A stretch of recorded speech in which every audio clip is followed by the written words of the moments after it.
Bien, bonjour, nous sommes... Sorry, I will present you in French. Okay. Nous sommes honorés d'avoir pour notre troisième séminaire SciScI Paula STEPHAN. Paula STEPHAN, parmi ceux qui travaillent en économie de la science, c'est sans doute la personne, le nom qui vient le premier à l'esprit. Je la connais, moi, depuis un certain temps, au moment où elle avait publié un article dans le Journal of Economic Literature sur l'Economics of Science. J'ai regardé, c'était en 1998. 16 ans. Et depuis, elle a continué à travailler sur ce grand thème, publiant plus récemment un chapitre avec le même titre dans une Handbook of Innovation. Et elle vient de publier un livre qui est absolument fantastique. Et j'espère que beaucoup d'entre vous pourront le lire, l'acquérir et le lire, qui s'appelle How Economics Shape Science.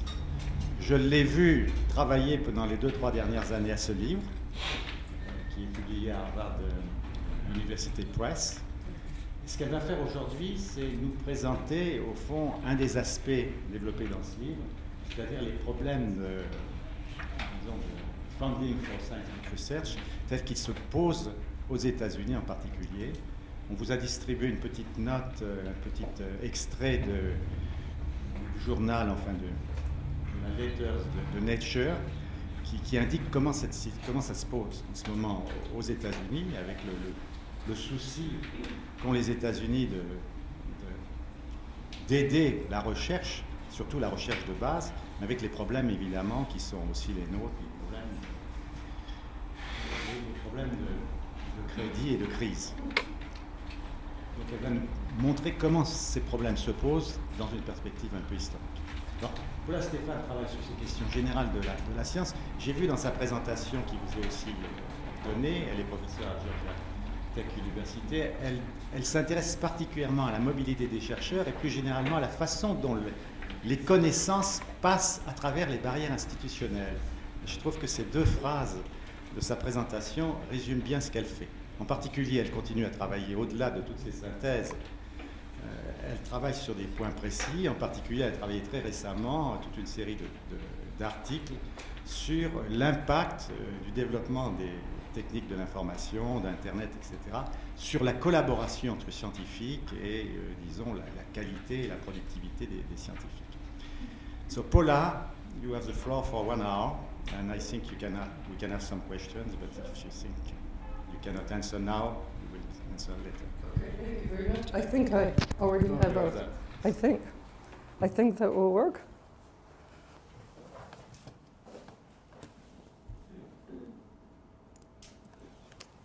So thank you very much, Jacques, for the kind introduction. And thank you very much for inviting me to give the seminar at OST today. I think it perhaps is the 4th or 5th time I've been to OST, and it's always a pleasure to be here. So what I want to talk about today is funding for scientific research and how getting the incentives right is important. The presentation is based on my book, which I will shamelessly show you, which has just come out. Now, just by way of setting the stage for our discussion, there's considerable evidence that research contributes to economic growth. And let me just give you 2 examples. One is that life expectancy in the last 70 years has increased by 14 years. For people who are over a day old, life expectancy has increased by 14 years. And why has this happened? Well, a considerable part of it has happened as a result of research that has brought new drugs for the treatment of certain disease, such as infection, but more recently has brought new drugs for the treatment of cardiovascular problems and diabetes, which has contributed to some increased life expectancy. But research also has contributed to increased life expectancy by linking certain kinds of behaviors to outcomes, bad outcomes, such as information that informed the anti-smoking campaign. Has been very serious research, and it's another example. But then look at what's happened to advances in information technology, which there's been a considerable amount of research that shows how information technology has contributed to economic growth. This was done through fundamental research that created a lot of new products, innovations, integrated circuit, the web, the modern capacity hard drives, etc. So it's important to realize that the public sector has played a very important role in a lot of this research and much other research that affects growth. So much of the research that eventually, and the eventually is pretty important, contributes to economic growth, takes place in the public sector and is supported through public funds. And of course, it's important to point out that this research is not sufficient for growth. Industry plays an absolutely crucial role here. But today I'm going to focus primarily on public research funds. And given this important role that public research plays and the really, really long lags often between research and its economic impact and growth, policies that are affecting research today are going to have an impact for many, many years to come on the economy. So it's crucial to get the most out of public R&D budgets, and that's going to be what my focus is today, or if not the most, to get more. And it's always important, but it's particularly important in times of austerity. And as Jacques mentioned, Nature editorial this week concerns exactly this, and in the United States, an interest on the part of the administration of trying to use research funding more efficiently. So my book explores how public research organizations and scientists respond to incentives, and I think of it as a good news, bad news story. If you get the incentives right, we can enhance productivity. But if you get them wrong, there are severe consequences for productivity. I'm going to, in most of my examples today, focus on R&D at universities in the United States. I'm going to do this for two reasons. One, it's the system I know the best. I have considerable experience on serving on a number of government committees in the United States and advisory boards. I've been on NSF advisory boards, and I recently completed a 3-year term at the National Institutes of Health at the Advisory Board for General Medical Sciences. And I serve on the Board of Higher Education at the National Academies, National Research Council. But what I know about is not the only reason. The U.S. system is often held up as an example that it's worked so well and that other countries have been interested in emulating this. So I think it's important to think about that. In the book, I have examples from other countries, so it's not completely U.S. focused.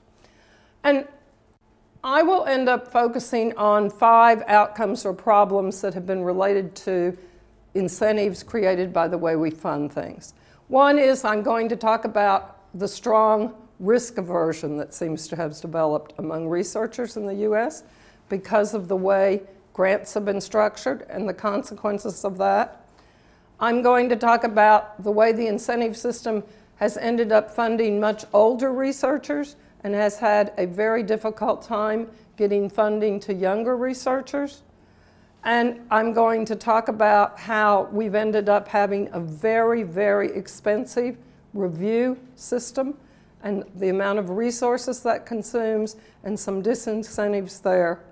And then I'm going to talk about several human resource issues that have evolved because of these incentives.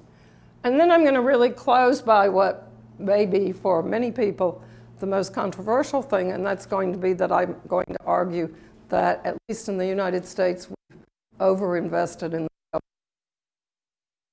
the physical sciences and engineering. So there'll be additional themes here that I'll briefly note, which is that scientific research can be expensive and that costs affect the practice of science. And in the process of my presentation, Jacques had suggested that I provide some background regarding how public research funds are distributed, and I'll give you a little bit of detail, particularly about how NIH distributes its funds, because NIH distributes over half of all federal research funds in the United States through peer review, and so it's a very important component. So let me just talk just very briefly. Research is extremely expensive, as most of you all know. In the United States, even a very, very small lab at a university can easily spend $500,000 for personnel, and that's personnel for postdocs and graduate students, and probably one staff scientist, and it includes fringe benefits. Equipment is expensive. Even a very basic sequencer costs $500,000. And when you get to the large scale, such as colliders, we spent $8 billion on a collider, as you know, and telescopes. I mean, countries have had to scale back the size of the telescopes they can produce because the cost got so high. Facilities are very expensive. Research space is exceptionally expensive to build because of all its special requirements, particularly if one is working with dangerous materials or needs very clean labs. And materials are expensive, even mice. And of course, I have to briefly talk about this because there's, of course, a mouse on the cover of my book. Mice are really king when it comes to research. 90% of all animal models used in research are mice. It's estimated that there are over 30 million mice in use, and some people think as many as 80 million, and this estimate is a few years old. So that tells you a little bit about why the mouse is on the cover of the book. And in case you didn't notice, it's made out of $100 bills. So, as I said, a lot are used, but these mice are not cheap. Just your basic mouse costs $40, but most people are now working with what we would think of as designer mice, mice that have been designed, genetically modified, or had a gene knocked out, or whatever, to be particularly susceptible to a disease, such as cancer, obesity, alcoholism, Alzheimer's. And to create one of these mice costs $3,500 is the estimate. But it's not just creating them, keeping them is very expensive. So I have a neighbor actually here in Paris who runs a mouse facility, and her estimate is that it costs 40 euros per week per mouse to keep at their lab. And if you have 20,000 mice, you think about that. That adds up to about $400,000 a year. I got very interested in this when I joined the first meeting I went to at the National Institutes of General Medicine. I opened a budget, and you know, for economists, getting to look at the budgets is the most fun thing. I wanted to see how much the equipment cost, and the first entry was per diems for this man's mice. And I couldn't, first of all, that you could talk about a per diem for a mouse just intrigued me. And then for these genetically modified mice that have to be kept in their own cage because you don't want them to get sick, you can't put them with other mice, it costs about 65 to 75 cents a day to keep them. And then he was changing labs, and it was going to cost something like $50,000 to move his mice because they have to be handled very specially, etc. It's not unknown in the United States that if one institution wants to hire a researcher who has a lot of mice, that they make him an offer that they can keep his mice cheaper because the researcher has to pay for the mice and their upkeep out of his lab. So there's a famous researcher at Stanford that was spending $1 million a year taking care of his mice, and he was given a very good offer where he could move, and it would cost about 40% less to take care of his mice at another institution. Mice play an incredibly important role right now in discovery. 2 weeks ago, there was a big article about Alzheimer's disease and the role that the tau protein plays in Alzheimer's disease. All of this research is coming out of a mouse model that has been designed, a mouse that's been designed to have Alzheimer's. Nobel Prizes have been awarded to people who have designed or created these new mice. And I think this is very interesting. The cost of mouse upkeep has been a big factor in Fudan University being able to recruit Shan Zhu from Yale. He goes for 3 months every year. He's a Howard Hughes investigator in the United States, which is the most elite kind of funding you can have from a private foundation in the U.S.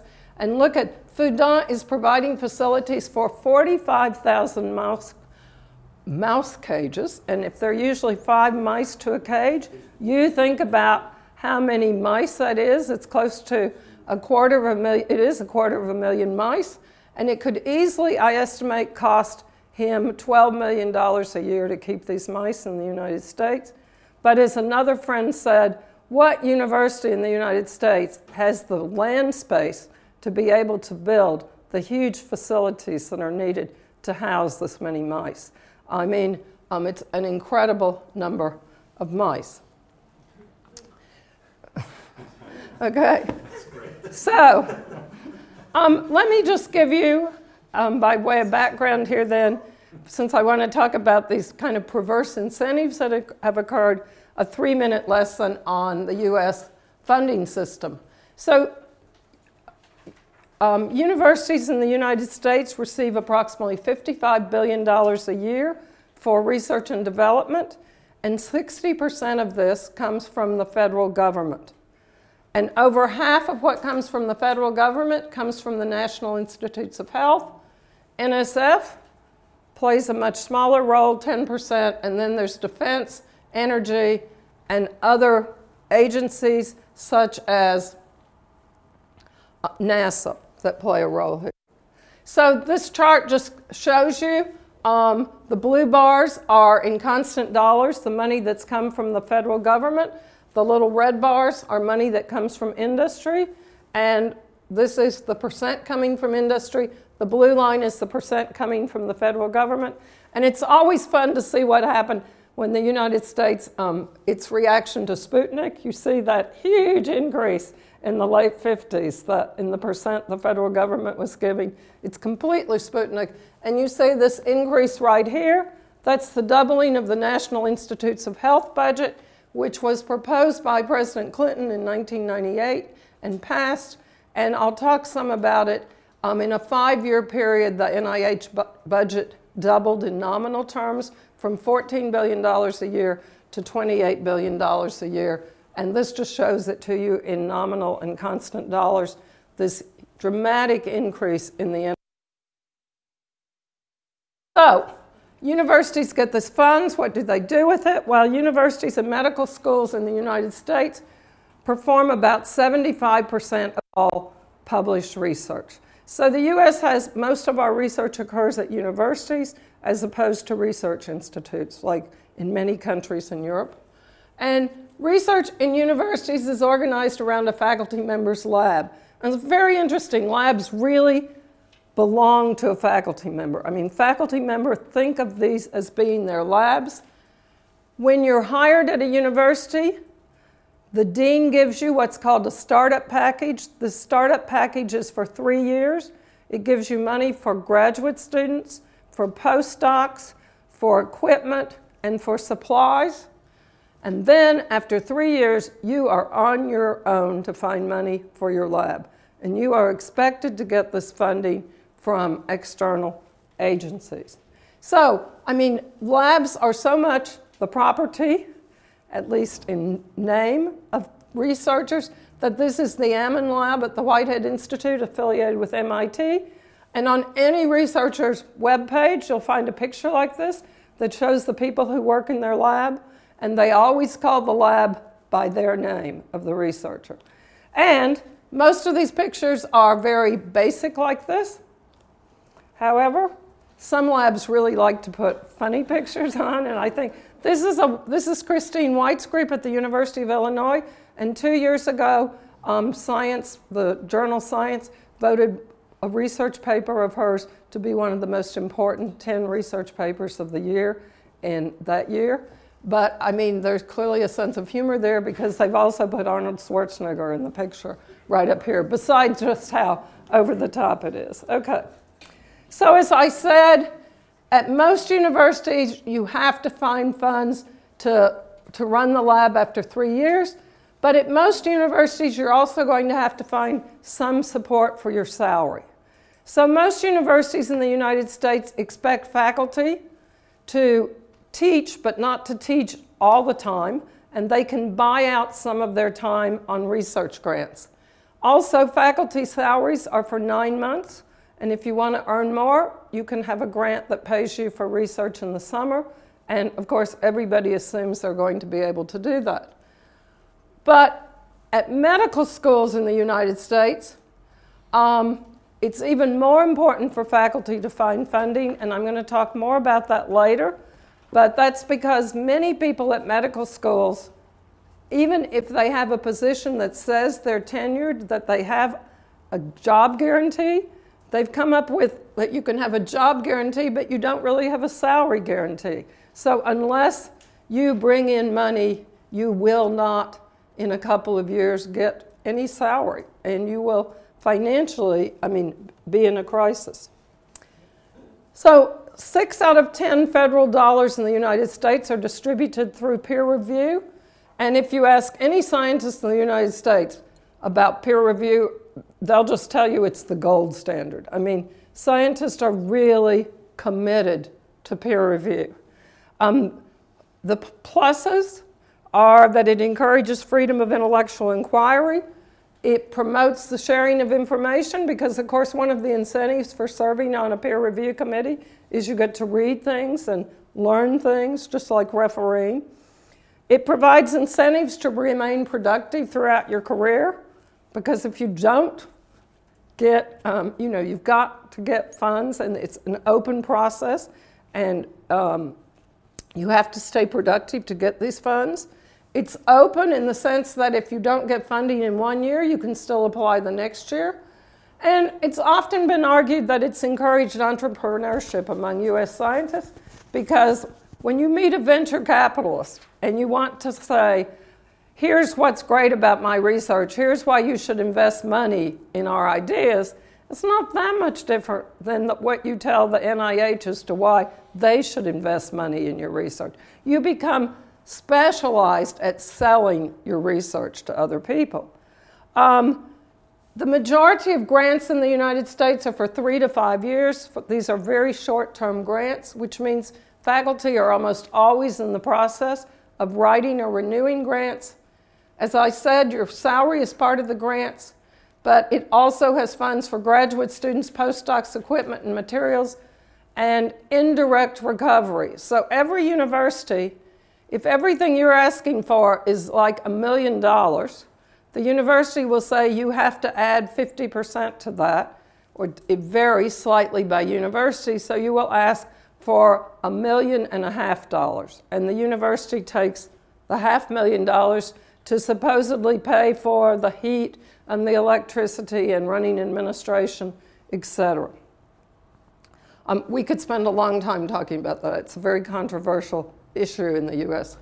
And faculty in soft money positions must support themselves entirely off the grant. So increasingly, an innovation has been that universities, and particularly medical schools, hire somebody, and then they say, you have absolutely no salary coming from us after a year or 2 years, and you are completely on your own for raising this money. And as you can imagine, this has great disincentives for taking risk when this is the way you're paid. So let me just briefly talk about how NIH and NSF, how peer review functions. It's used at both NIH and NSF in somewhat similar ways. You submit a proposal for a specific project. And one of the things I should point out is that all of this money comes through project proposals. You're not proposing yourself as a researcher, you're proposing projects. And we could talk about this because at the Howard Hughes Medical Institute, you do not propose a project, you propose why they should support you because you have such good ideas and you've been productive. And we could get into a big discussion of the pluses of that, and the Wellcome Trust has become so interested in that model that they have just adapted or adopted a system of supporting people rather than projects. So it's important to realize that all of this is project-based. You write a proposal for a specific piece of research. It's reviewed by a panel that scores it, and then the funding decisions are made. But there is considerable agency difference regarding what's paid for. For example, NSF, that has a much smaller budget, says it will only pay for 2 months of faculty salary, while NIH would pay for all of your salary. The size of budgets varies considerably. Who reviews them varies somewhat. Who has the final say? And the ability to formally resubmit varies. So I'm just going to briefly tell you a little bit more about NIH. NIH has 27 institutes, and the largest is the National Cancer Institute, which has a budget of about $6.5 billion annually. And then it's followed by allergy and infectious disease, heart, lung, and blood. And then general medicine, and general medicine that has a $2 billion budget really supports the most basic research that comes out of NIH. And this is the institute I was on their advisory board for 3 years and know the most about. Some institutes run internal labs, and by law, this is something that Congress like to do, they have to put 5% of their budget given to small businesses for innovation. These NIH funds, it's such a huge budget, it's really the bread and butter. It's the way university researchers live.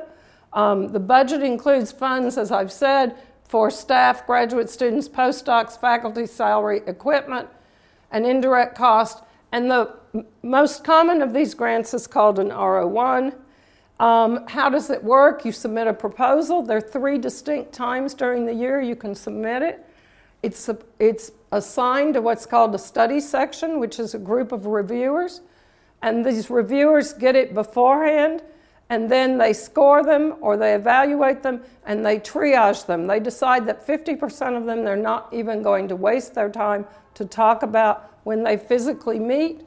And the others, when they physically meet, they discuss and they score them. And it's like golf, you want a low score, not a high score. And NIH then will say what the pay line is, how much money we have basically, after they've been renormed, and which ones will be funded. But they have to be reviewed by this group called General Counsel as to whether they can be funded, and we meet, each General Counsel meets 3 times a year. And historically, you could resubmit 2 more times. And what happened at NIH is when money got tight, nobody got funded the first time, nobody got funded the second time, you only got funded the 3rd time. And usually this meant that there was at least a 3-year lag in reviewing your initial proposal, because it took a long time to get the comments to you, it took a long time to reply, and people were so at risk over it. So what counts? What do reviewers care about? Well, there's incredible weight on what are called preliminary data. So while I was at General Medicine, we put $875 million into something called the Protein Structure Initiative, the PSI, because it's widely believed that understanding protein structure and determining them can lead to tremendous insights. And so one of the crystallography is one of the basic ways to determine protein structure. It's very hard to get a crystal. And so the saying around NIH at this time was no crystal, no grant. If you couldn't document that you already had the crystal, you weren't going to get the grant. And results from previous research carry tremendous weight. I've read through probably 2,400 summaries of reviews, and always they published a paper in Science, a paper in Nature, a paper in the National Academy, they've done this, they've done that. It's very important. And it's also very interesting that, particularly for younger researchers, their lineage. Oh, they trained with David Baltimore, or they did this, or they did that. It's formally mentioned in the review, which I think is quite interesting. What are the success rates? Well, they've been from 10 to 40%, depending on how much money the government had. And it varies by time and it varies by institute. And I think all you have to do is look at this green line here to say that success rates haven't been constant over time, that they went up considerably to, this is success rate on this axis, to about 35% soon after the doubling. And at the time of this chart ended, they were about 22%. In this more recent one, you'll see that for R01s, they're 21.8% right now, but they got as low as about 20%. Can you renew? Yes, you can renew, and most people do, and there are incredible incentives, once again, to do so. And you have to wonder if this is rational. I mean, your renewal of your grant it has a much higher probability of being funded, and it's not uncommon to be supported on the same grant for 40 years. So it's the same line of research. It changes, it evolves, but there's one investigator at NIH who's been on the same grant number for 52 years, and he's at Cornell University, and he's in his mid-80s at this time. As you know, the U.S. does not have mandatory retirement for academia. So there are a huge number of pluses, or scientists perceive them from this, and there have been some huge successes from NIH funding. And in the interest of time, I won't go through these, but NIH is very good at reminding you of all the things that they've contributed to. But what I really want to focus on now for the rest of my time are some problems that I think that this system has engendered. And the first one that I think is a real problem is that it's really created a strong bias towards risk aversion on the part of both the scientists and the people who review. So scientists avoid risk by only submitting proposals that they see as sure bets, and even as sure bets, they know that they only have about a 20% chance of being funded. Why? Well, number one, if the only way you're going to eat is by getting funding, Stephen Quake, a physicist at Stanford, says, it's funding or famine these days for scientists in the U.S. It's not so much ego, it's just feeding yourself. And it's become particularly important for scientists on soft money. And it's estimated that 35% of all the investigators NIH funds are completely on soft money. So that's a big problem. There are these strong incentives, as I said, to continue a line of research, not to start totally afresh with a whole new idea. There are these very low probabilities of success, and therefore, if you're a reviewer, you look at reviewers have really gotten this preference for sure bets. They really do. It's just astonishing. And once again, I've read through so many of these reviews where reviewers will say, this looks very interesting and this is exciting, but there's no preliminary data. We simply can't put money into this, okay? Roger Kornberg, a Nobel laureate, says if the work that you propose to do isn't virtually certain of success, then it won't be funded. And I think this is a huge concern for economic growth. It's pretty clear that if most scientists are risk averse, there's little chance that transformative research is going to be done, which can lead to significant returns. And incremental research, of course, yields results, but in order to realize substantial gains, at least some people have to be doing this very risky research. And so you really have to be concerned that these portfolios of what's funded have really become very, very loaded towards risk aversion. And so NIH is aware of this, and so they said, we'll create some incentives for risky research. So they created two programs which are very similar. One's called the Eureka program, and one's called Pioneer Awards. They award a lot of money to people for 5 to 10 years, something like $5 million. But look at this. What are the chances? They had 2,300 applications for a Pioneer Award that could take you 3 to 4 months to write, right? 18 were awarded. That's a risky proposition in and of itself to submit it. And then another problem here with the way the incentives have been created. the age at the time you get your award, your first award, has really changed. So now a number of new investigators, the number of new investigators who are first-time investigators awarded during the doubling hardly changed at all. So here we increased by twofold the amount of funding. Who does it go to?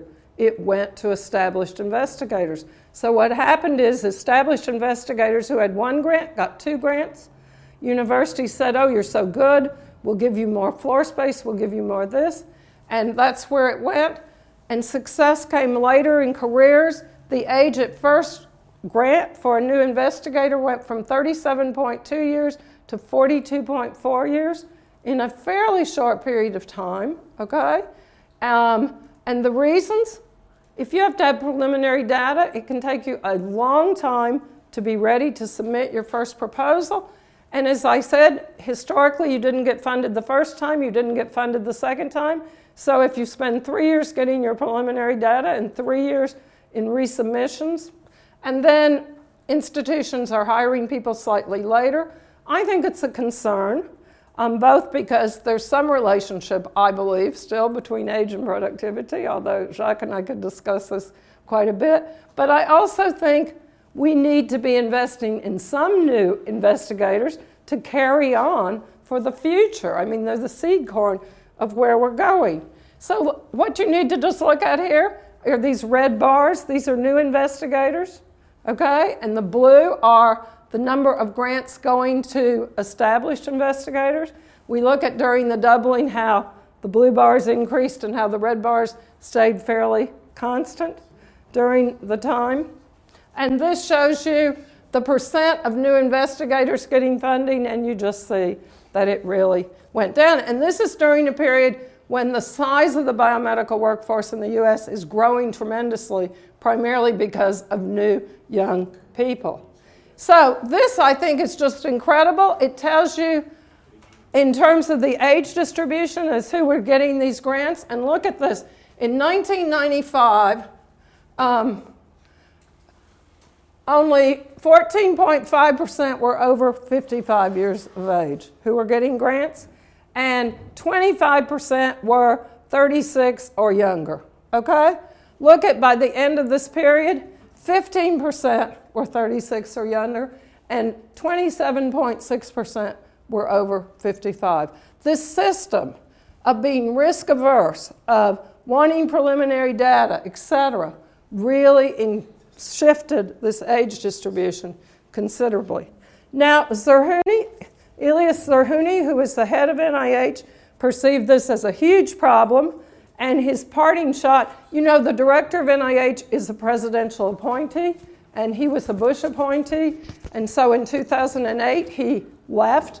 But his final declaration was that he declared it formal NIH policy to support new investigators at success rates comparable to those established for investigators submitting new applications. And so things really began to change. Look at the number of new investigators went from 1261 to 1798. But how did they do this? What they did is, you know, I told you they had a pay line. What they had to do was reach way above to higher golf scores, basically, to fund these people. So now there's a lot of criticism that they're funding lower quality research. So once again, there's some trade-offs here. But this has been a big concern at NIH. So a second problem I want to talk about are the cost of this kind of review. I mean, if we're talking about using resources efficiently, one of the things one wants to think about is it an overly expensive way to do peer review?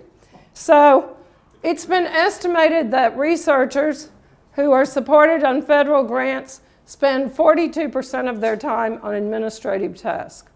All right?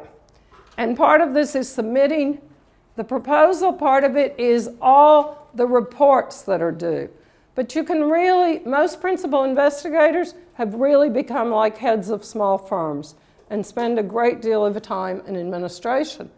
But how about from a reviewer's point of view? So it's been argued that the 25-page proposal that NIH had took 30 hours to evaluate, including 7 hours for each of 3 assigned reviewers. And that comes to $1,700 per proposal in terms of opportunity costs, given how much these people on average earn. So NIH and NSF, and I don't know if this is a problem in France, but it's really been a problem in the US, that the percent of people who you ask to be a reviewer who decline has been increasing over time. That people say they don't have the time, they don't want to spend the time doing it. And it's been particularly a problem getting senior reviewers. And one of the things when I was on council that we did is we reviewed all the appeals, and you can appeal, but you very, very seldom win your appeal, but you have a right to appeal.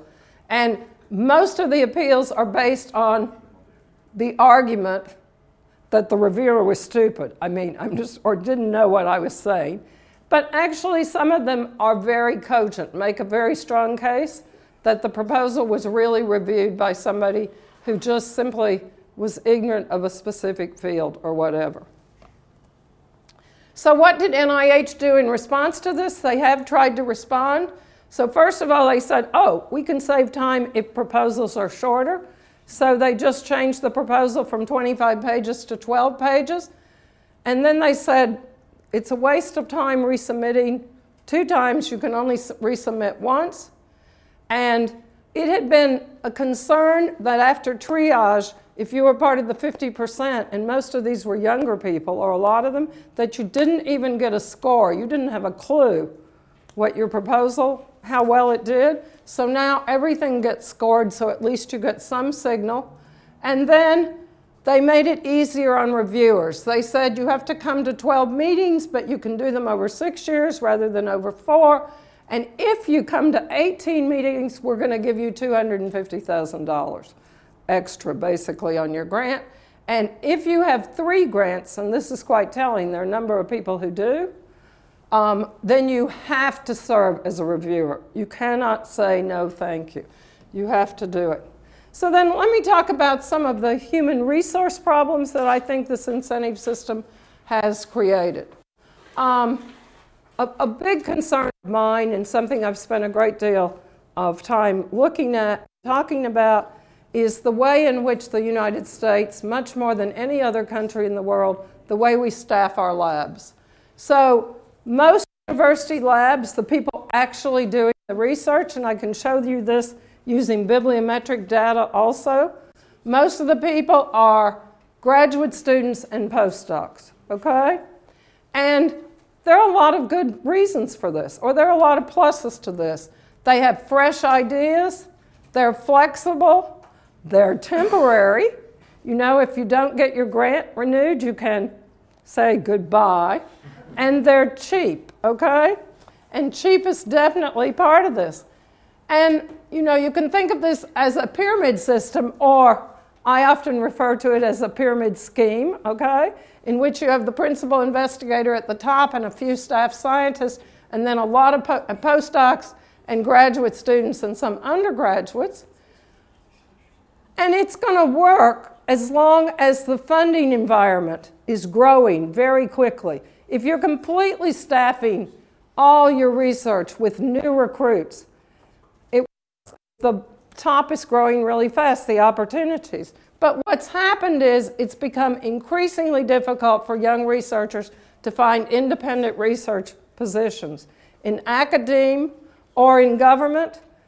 And this is particularly true in the biomedical sciences, which are dominant in the United States. And it's become increasingly difficult to get jobs in industry because pharma's had a lot of consolidation.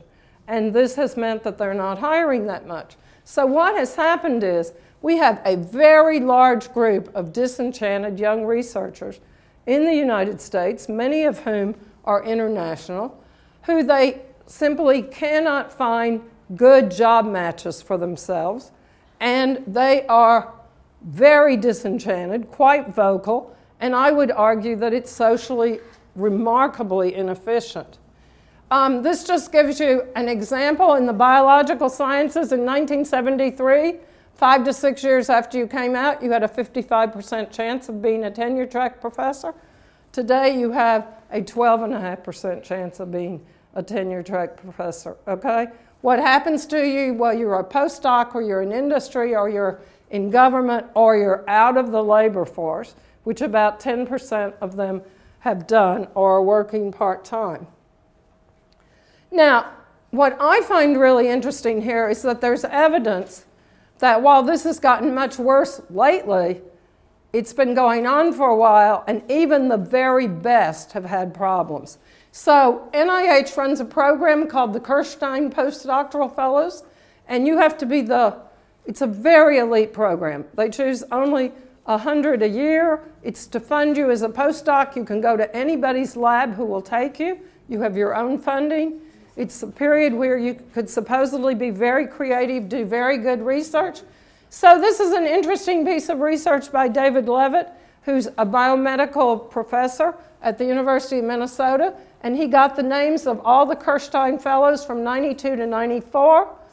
And this is not only the best and the brightest, but if you were a postdoc in 92 to 94, when did you finish your postdoc? About 4 years later, just when the NIH budget started to double. You should have, if you believe in cohort effects, you were trained well and you came out just when the resources were really growing. You should have had the best world of all. So David Levitt, 2 years ago, spent a lot of time trying to find these people to see what had happened to them. And he found that 25% of them had tenure-track positions. And 30% were working in industry, and 20% were researchers in someone else's lab. But he couldn't even find 14% of them, which is a fairly high dropout rate for people who, as a country, we've invested such a large amount of resources in. Now, every 5 years, the NIH is required to have an outside committee evaluate how its training programs are working and whether there are problems with this way of staffing labs. And this is in my way of thinking, it's almost all the committee members are very established researchers who have a huge commitment to keeping the system going the way it's going. So a report was just issued. The most recent report was issued a year ago, exactly this month. So here's a quote from it. The body of graduate students and postdoctoral fellows supported on NIH funds provides the dynamism, the creativity, and the sheer numbers that drive the biomedical research endeavor. The system has been incredibly successful in pushing the boundaries of scientific discovery, which I'll argue at the end is somewhat doubtful. And they rationalize in the report that it's fair, that students know outcomes, and they continue to do it regardless. And I should tell you as an aside that absolutely none of these programs list student outcomes on their web pages. You can find out, but you don't find out from them. And what was their recommendation? If you can't find a job, let them be high school teachers. I swear that was one of the major. So you're supposed to spend 7 years getting a PhD. That's the median amount of time. 3 to 5 years as a postdoc. So 12 years of training to become a high school teacher that you may not have the personality to actually be a good high school teacher. So a second human resource problem is the soft money position. As I said, NIH supports salary with no limit on the number of months, and what this has really encouraged universities to do is to hire all these researchers on soft money positions. And I also point out that it's not just those without tenure, but medical schools have had an innovation that they can give you tenure but not really give you a salary guarantee. And as I said, this has extreme incentives for being risk averse. Funding or famine, you're going to submit a much more sure proposal. I won't spend time going through this. It just gives you data to show you that at 62 of 119 medical schools in the United States, tenure is equated with a specific salary guarantee, and at only 8 of these does this represent all of your money, and at the other 54, there's a limit, like only 6 months are guaranteed, or 2 months, or whatever. And at 42 of them, tenure comes with absolutely no financial guarantee. I know I was in a taxi after a conference with people from the Stanford Medical School, a great medical school, right? None of their salaries of tenure are backed by salary guarantees. They said Stanford would go absolutely broke if all of their grants went out. They just couldn't pay their salaries. So I think this has become this, that we have all these people on soft money positions has become a real issue. And then the final kind of human resource issue I want to talk about is the way the salary structure has evolved in the United States. And I think it has a lot to do with funding. As you know, the United States is known for having strong research universities. And one of the ways the U.S. has built these strong research universities is having the resources to attract and reward really productive people. In other words, by paying very high salaries and rewarding productive people with high salary increments, and by creating very, very good lab packages for people also. And one thing that this has done is it creates wide salary differentials in departments and between universities. Now, there's a very, very large salary differential now between private and public universities. As you know, we have public universities such as the University of Wisconsin, University of Michigan, University of Minnesota, Purdue University, University of Virginia, and all the California system are public. And then we have private universities such as Chicago, Yale, Stanford, Harvard, etc. And what's evolved is that private universities have the resources, in part because of their large endowments, to pay significantly more. So right now, if you list the top 20 institutions in terms of the salary they offer, Harvard is at the top, and the only public institution on the list of 20 is UCLA, and it's in 20th position, $40,000 below Harvard. And I think it's telling that it's in Los Angeles. UCLA is the University of California, Los Angeles, and the cost of living, or before the housing meltdown, the cost of buying a house in LA or housing was so extraordinarily high that they really were forced to pay above what most public institutions pay. And then there are big differences across and within the institutions. There are differences within rank across institutions. So it's very easy to find out that somebody who has the same rank and oftentimes approximately the same research productivity as you at another institution is earning considerably more. And you can see that sometimes it's as much as 3 times more. They're very large differentials. And there can be very large differentials into the same department that depend not only and within rank, that don't just depend upon productivity, but they kind of depend upon when you were hired.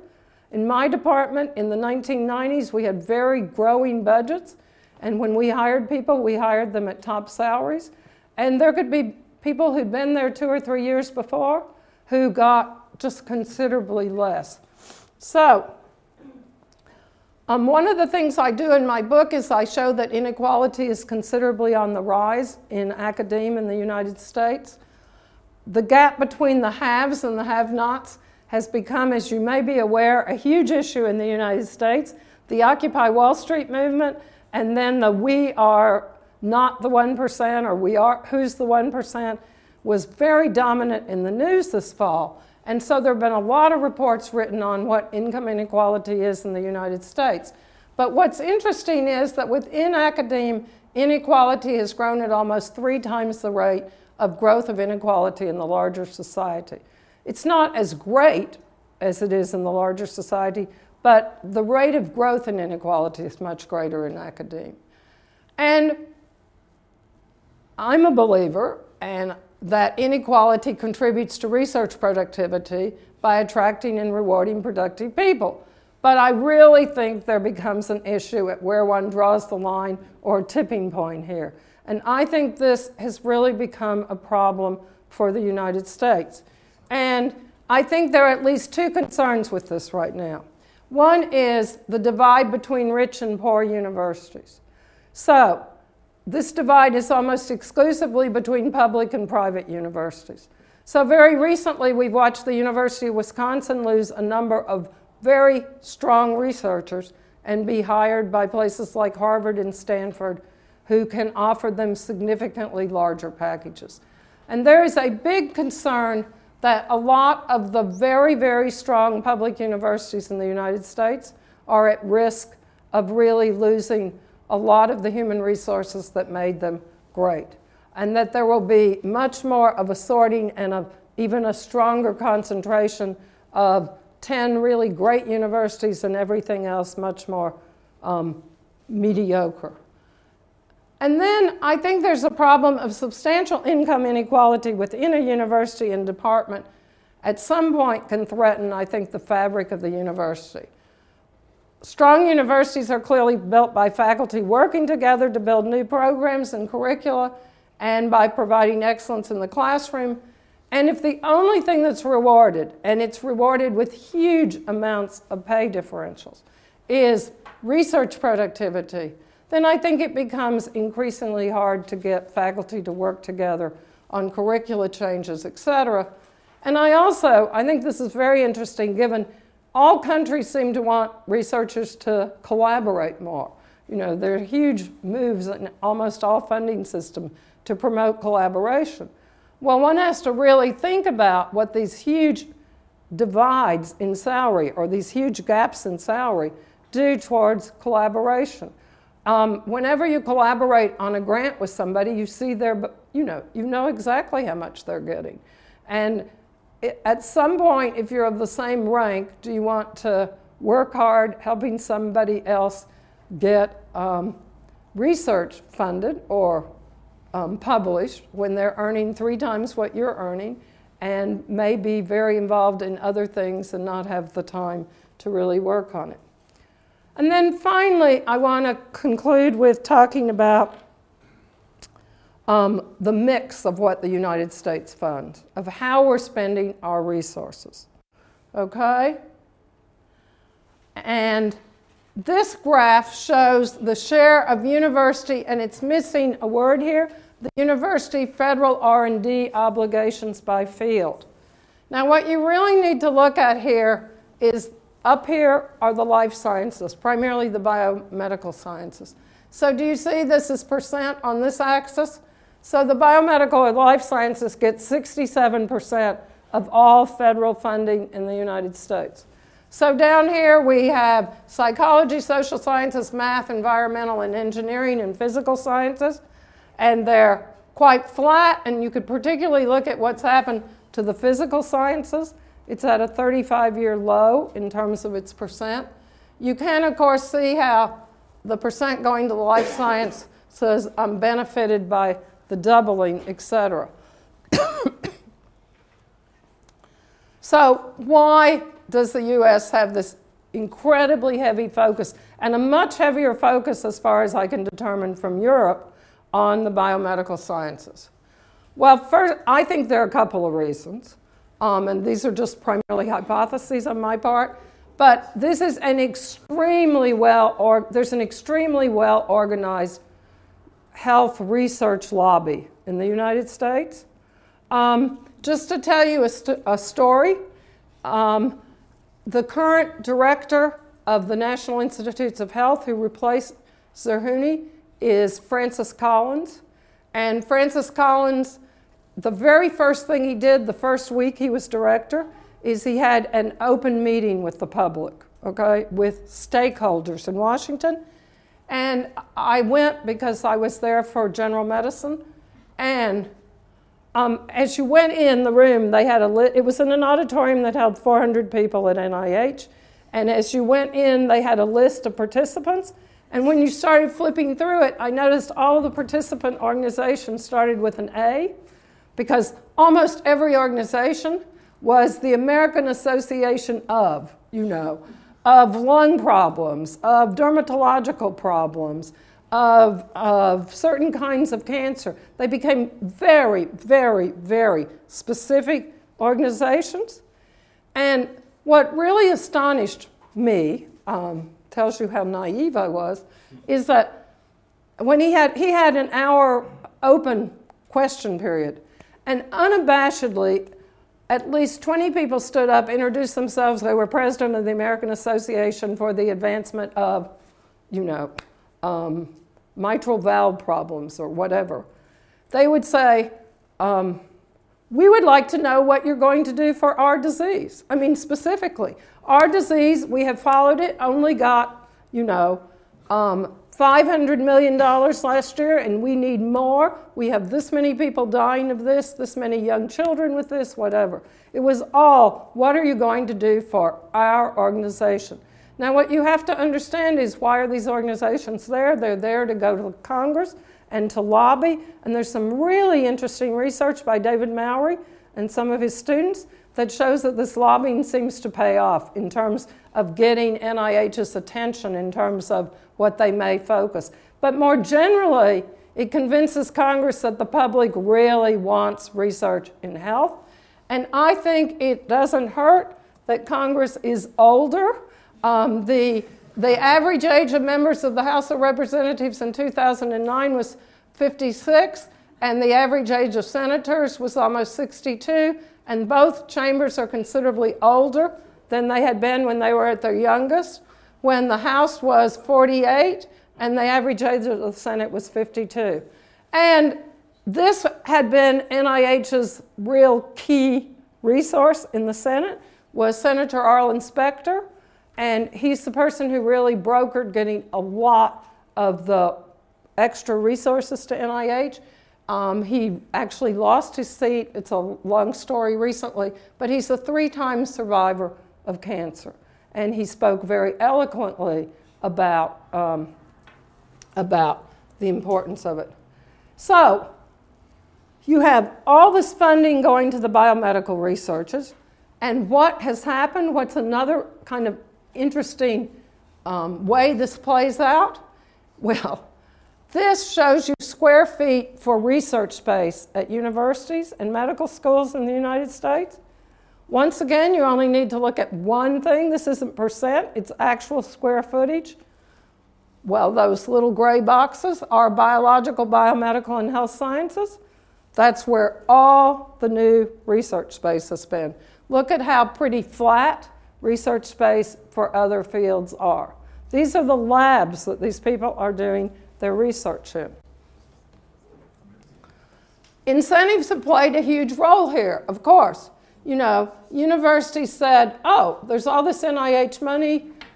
We can hire people on soft money, but if we want to attract people, we need better labs, etc. And the rules allow interest on debt to be included in calculating this indirect rate. So how do you pay for these buildings? Well, you borrow, and then you can deduct the interest, or you can use the interest payments to raise the indirect rate that you charge on your grants. And universities build all this new space, and they've been trying to fill this space with researchers on soft money because there's not much risk to the university. If it doesn't work, they don't have to pay them. But the consequences now that the NIH budget is flat have become huge. There's a concern that universities may have trouble paying the interest on these bonds or paying these bonds off.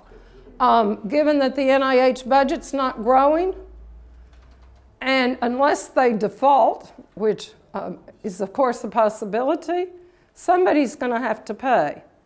And who could pay here? Well, students, we charge tuition at universities, and universities have been raising tuition, so students could definitely pay.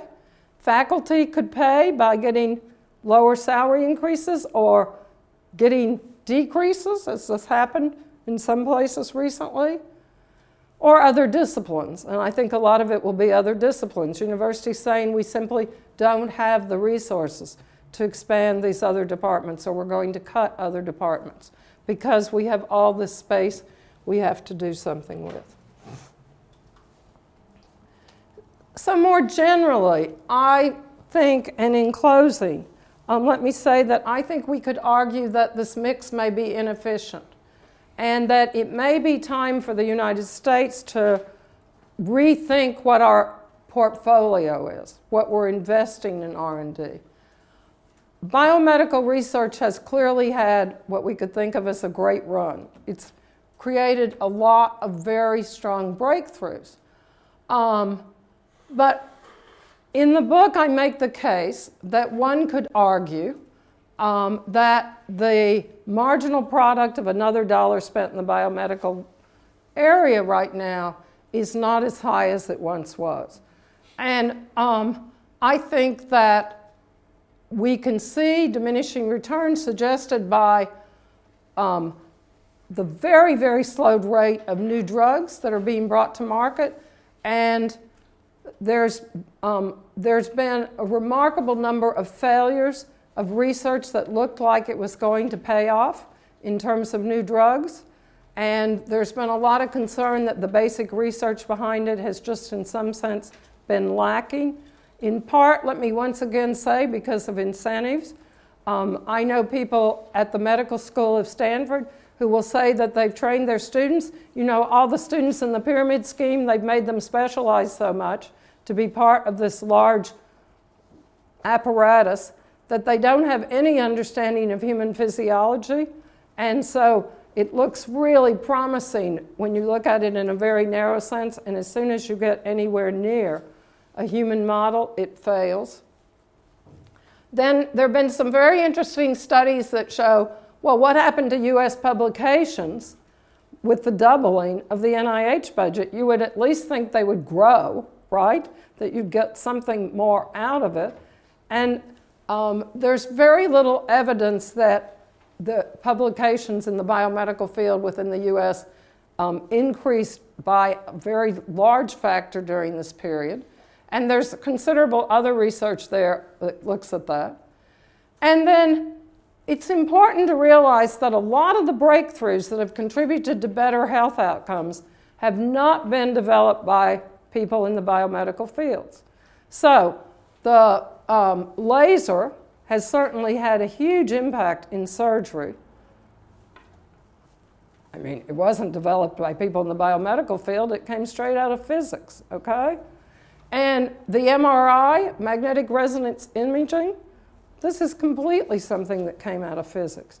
So I think one needs to remind the public that funds for physical sciences in the United States are at an all-time, in terms of percent, 35% low, but yet a number of the things that have added to our health outcomes come out of these kinds of fields. And if going forward, it seems hard for me to make the argument that we should continue to support the biomedical sciences at this large rate. So to sum up, I think the US system has produced some great science, and much of this is attributed to opportunities that have been available for research in the US and the incentives underlying these. But incentives can have a downside as well as an upside, or sometimes I think you can think of that there's some tipping points in these incentives, and I'm concerned that we've kind of gone over that. And in that sense, I think there are lessons here for any country or group of countries that they could attend to when they think of emulating what we've done in the United States.